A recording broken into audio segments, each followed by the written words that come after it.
Bom dia, Deus lhe abençoe profundamente, que você seja abençoado com essa presença gloriosa do Senhor disponível graciosamente para todos. Antes de dar início ao nosso vídeo de hoje, tratando sobre a pessoa do Espírito Santo, naquele texto que nós já estamos trabalhando, que é João capítulo 7, eu tratei nesse texto de várias expectativas, da resposta de Deus à nossa crise, e nós finalizamos tratando da pessoa do Espírito Santo, que essa atuação estava debaixo dessa batuta, desse trabalho do Espírito Santo. Mas antes disso, eu quero que você me dê uma ajude o nosso canal. O propósito desse canal é tão somente ser um instrumento para levar a palavra que tem o poder de fazer mudança matricial na vida das pessoas. Eu sou terapeuta há 20 anos, pastor também há mais do que isso. E eu sei o que o Evangelho pode fazer na vida das pessoas. Nenhuma agência, inclusive a própria psicoterapia, pode fazer o que o Evangelho pode fazer na vida das pessoas. Esse é o intuito do canal, só isso. Então, aí, se você puder, você assistiu, gostou da mensagem, dá um joinha, dá um ok. Se quiser se inscrever também, faça isso. Você vai ajudar a gente a expandir, o YouTube vai nos abençoar, vai perceber que esse conteúdo é um conteúdo importante e o canal então vai ser bem abençoado. Tá bom? Faz isso aí para nos ajudar, tá certo? Bom, então vamos trabalhar o texto, né? Versículo 39 de João capítulo 7, ele vai dizer assim: mas ele se referiu ao Espírito que mais tarde receberiam os que nele crescem, pois o Espírito Santo até aquele momento não fora concedido, porque Jesus não havia sido ainda glorificado. Então notem que quando o autor, na verdade, João, ele vai falar de Jesus, da ação de Jesus, que se coloca como o remédio de Deus, como a panaceia para todo aquele mal, que diz, olha, como esta água cura, se você tiver sede e me receber, você vai ter algo poderoso mudando e transformando sua vida de uma forma que você nunca imaginou. Aí o autor do texto deste evangelho, João, ele esclarece o que de fato Jesus estava se referindo quando ele faz aquela afirmação tão poderosa. E ele disse que Jesus estava falando daquela situação se referindo ao Espírito Santo, que ainda não tinha recebido ninguém. Porque essa é a expressão grega do koiné aqui, esse grego comum, a expressão é essa, é melon, quer dizer, é um verbo indicativo imperfeito. E ele quer dizer que até aquele instante, algo que de fato tem que acontecer, que vai acontecer, por isso que está no indicativo, num tempo, numa forma taxativa, acima de qualquer dúvida, mas está no imperfeito dizendo que sim, mas ainda não aconteceu. Vai acontecer, mas ainda não aconteceu. Ainda não recebeu, porque essa expressão, o outro verbo, porque ele faz a junção desses dois verbos, esses dois verbos dialogam profundamente aqui. em profunda conexão, que é lambanei. Essa expressão, esse verbo já está no indicativo presente, mais uma vez na condição indicativa, mostrando que é fato incontestável de que o Espírito vai sim receber, recepcionar, tomar como seu. Jesus disse que esse poder interior, esta cura que entra em nós, que entra em nossa subjetividade, que entra em nossos sentimentos, que faz uma revolução profunda, graciosa, poderosa de Deus em nossos sentimentos, em nossos vínculos, em nossas relações, através do que Ele vai fazendo dentro de nós.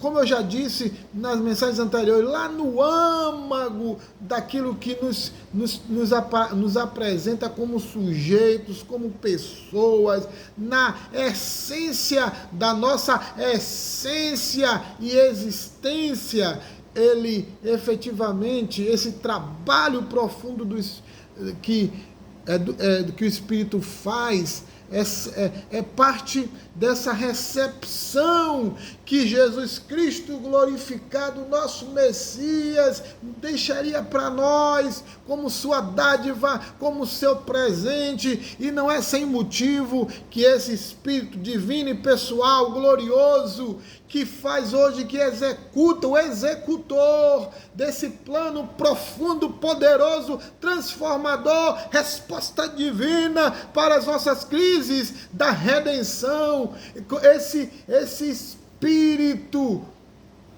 lindo, poderoso, disponível, e não precisa de nenhuma tática, de nenhum pré-requisito, a não ser crer, a não ser falar como Bartimeu: Jesus, filho de Davi, tenhas misericórdia de mim. Isso é ter sede, isso é desejar profundamente o Senhor. Note bem, desejar a Deus é mais do que um sentimento religioso.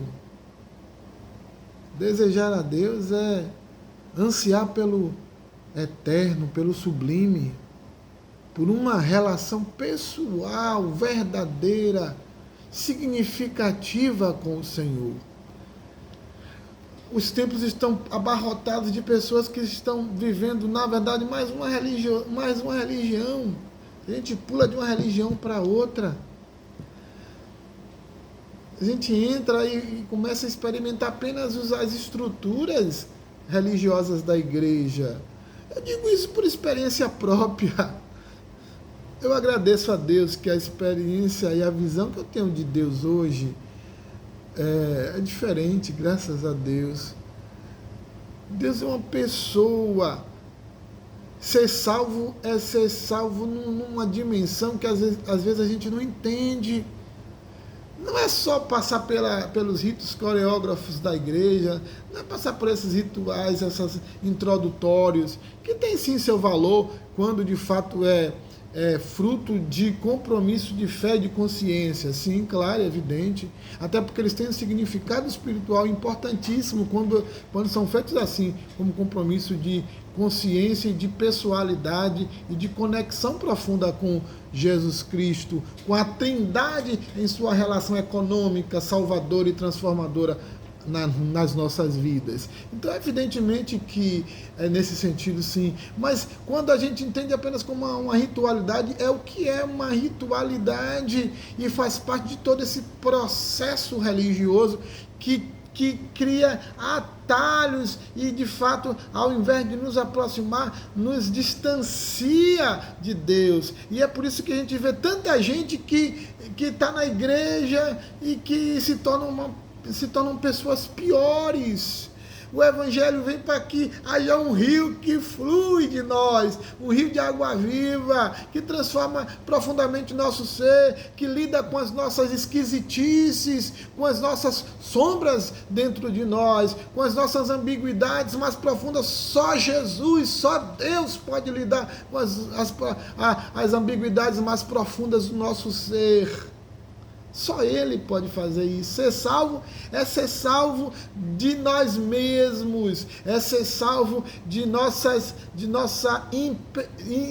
da nossa finitude, nas suas expressões mais adoecidas.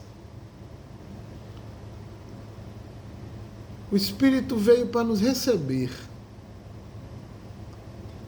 Lá em João, lá no capítulo 16, que nós vamos estudar nas próximas aproximações, Jesus disse que ele iria para que o Espírito viesse.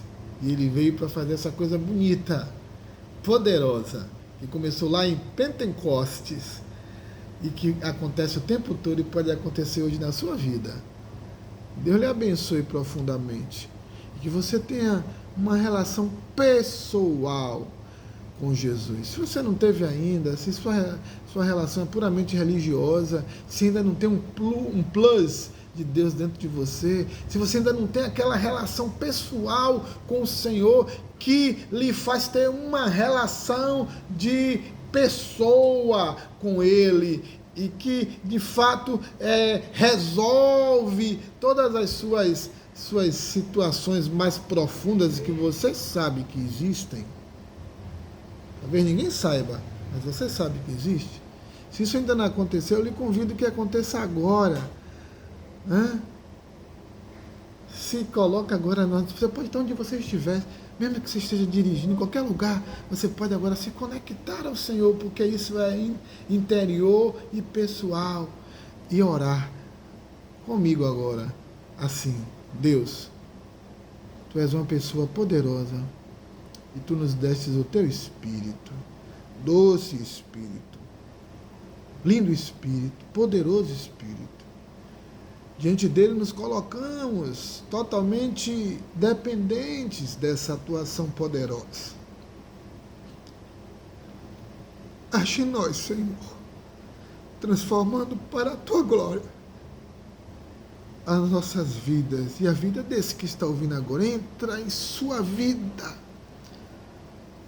tira-o da religiosidade, lhe dá uma experiência pessoal, espiritual, conectiva com o Senhor. Amém.